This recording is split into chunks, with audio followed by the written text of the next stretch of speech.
JEE ने 99% students को या 1995 में इस क्वेश्चन के साथ पस्त कर दिया था। सभी ने इंटीग्रेट करते वक्त एक कॉमन मिस्टेक करी थी, लेकिन तुम टेंशन मत लो, तुम्हें समझाने के लिए तुम्हारा भाई है ना। तो हमारा question typical IIT advance style question है और इस क्वेश्चन को सॉल्व करने का जो लॉजिक है, इस क्वेश्चन को सॉल्व करने का जो क्लू है, वो इसको पढ़ने में छिपा हुआ है। अगर आपने एक बार क्वेश्चन को गलत इंटरप्रेट कर लिया तो क्वेश्चन गलत होना ही होना है।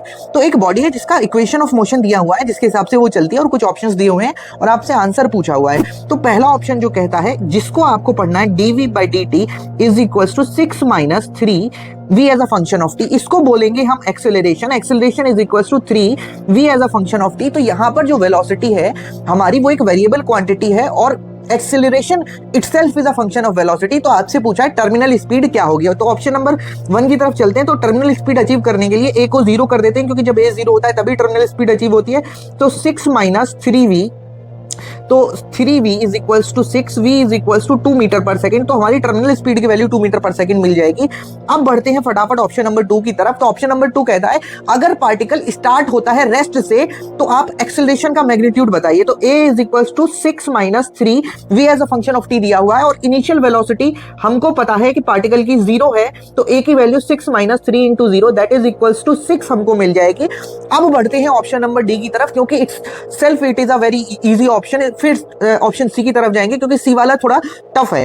तो ऑप्शन नंबर डी कहता है कि speed is 1 metre per second when the acceleration is half of the initial value. तो एक्सेलरेशन की जो वैल्यू है that is 6 a is equal to 6 minus 3v, और ये वैल्यू अगर हाफ कर दी जाए दैट इज 6 माइनस 3v, तो हमारा जो आंसर होगा v की वैल्यू 1 मीटर पर सेकंड मिल जाएगी। तो ऑप्शन नंबर डी भी हमारा आंसर है। अब बढ़ते हैं फटाफट ऑप्शन नंबर सी की तरफ। तो ऑप्शन नंबर सी के लिए a is equals to 6 minus 3v हमको पता है, और a को हम लिख लेंगे dv by dt is equals to 6 minus 3v।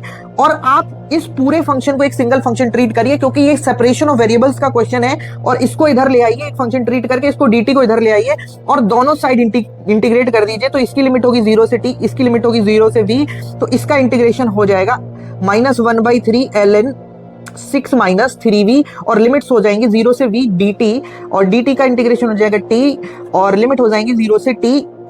तो इसको फर्दर सॉल्व करने के बाद -1/3 ln 6 minus 3v by 6 is equals to t। तो ln 6 minus 3v by 6 is equals to -3t। तो अब क्या करेंगे आप, 6 minus 3v by 6 is equals to e to the power -3t।